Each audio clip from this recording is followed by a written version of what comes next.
In this program, we are talking about finding significance. I'm Jeff Gould. Of course, we teach the Significance Masterclass, and when I say we, I'm talking about myself and Jim Riefenberger. And rather than just talk about, the steps, we thought we would just bring people into it and bring them up as examples. And so we are continuing the journey with a man named Pat. Pat is about 50 years old. He is in an industry where he is both creative and burned out. The industry requires creativity, but the industry is in some sort of a free fall, his business in decline. And this wears on him. He's become a little burned out. He doesn't see a way out. His wife has an illness that is bothering him. His kids have left the house.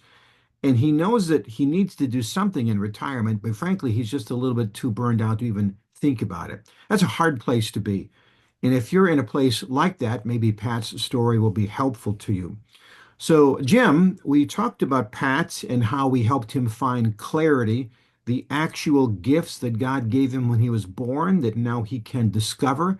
And now that he knows who he is exactly, this gives him the energy to look forward into the next 20 years and imagine what he could do with those gifts. And now he has that sort of yearning, that energy. He has been to the mountaintop, looked forward in his journey, and seen that idyllic place he wants to go to. Now he just has to make the steps to fulfill that dream. And this is where we're here to help him. What is stopping Pat from moving forward and getting to those dreams, Jim? Well, Jeff, as we did with the energy segment, we marked the X on his map. We have a plan in place, right? But as we all know, a plan is only as good as the struggle that we may incur. So one of the things we uncovered with Pat with the adversity step, the fear step, the behavioral step was that his greatest two fears were fear of acceptance and then fear of success. Fear of acceptance, everybody understands.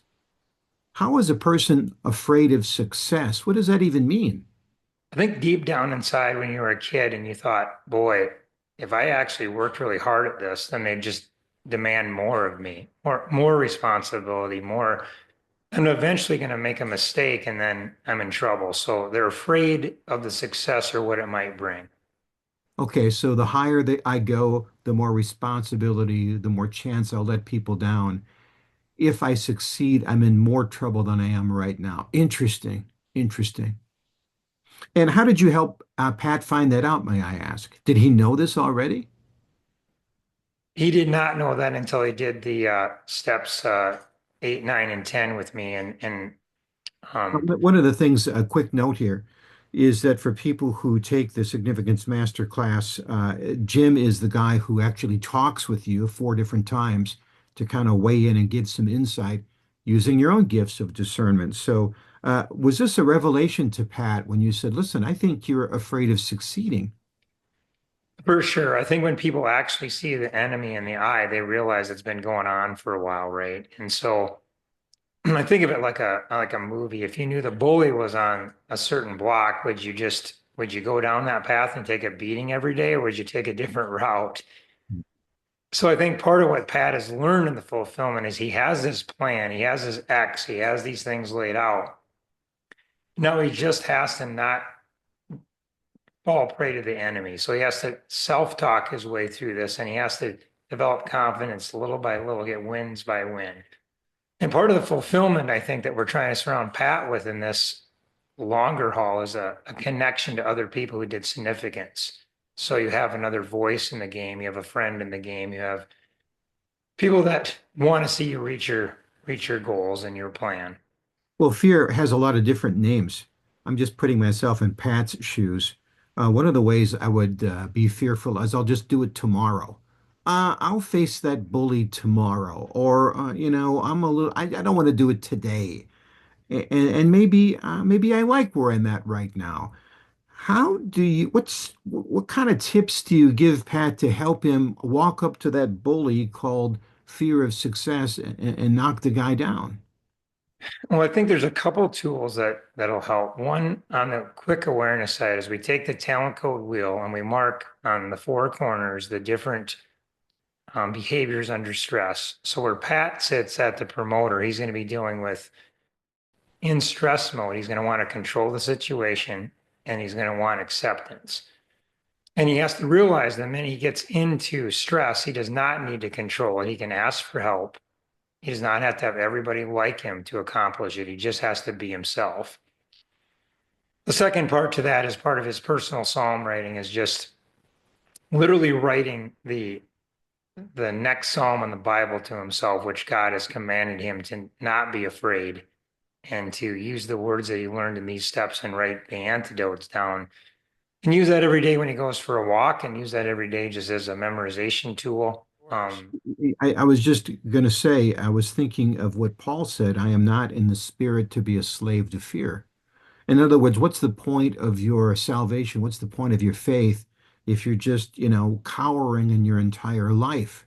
So you have to realize that you've been called to something greater than yourself, and you just have to step up to it. And sometimes I sing this in the car on the way to an appointment. Sometimes I get up in the morning and just write down all the things that I'm grateful for. In fact, I do that almost every day as part of your GROW acronym. And when one has that sense of gratitude, one gets a sense of courage. And that's an important part of the step. In fact, let's talk about that because on this part of the fulfillment exercise, there's also a tent on the map which has the 6 character attributes. Talk about those. So there's a question that comes out of my book that's in also the masterclass kit. The question is if you had won a lottery, not of money, but of fully developed character trait, which of these 6 character traits would you pick and why? And so there are 6, and of the 6, Pat picked confidence. So confidence is something that we just break down a little bit. It's not necessarily that he doesn't have the courage to start, he needs the confidence to continue, right? So he has to learn how to count his wins and he has to learn how to take the reps and show up every day. And eventually, just like a baseball player, the minute he gets a base hit, he wants to take another hit, right? So it's just that's where the journal, the conversation, the coaching, all of that guides that person to kind of move through that adversity and fear and the struggle that exists in all of us. If we could just summarize life into one goal, it's just to become a person with great character. And these are the 6 attributes that you have: confidence, patience, courage, contentment, discipline, and endurance. And if you had all of those at the end of your 20 years, would you not be significant? So we think of significance sometimes as a job title or an amount of money, but it's more than that. It's deeper than that. And that is the journey that we're on. So this is the Finding Significance program. If you have any questions for us, you can reach out to us, ask away. If you want to know more about this Significance Masterclass, please let us know. I'm Jeff Gould. And I'm Jim Riefenberger. God bless.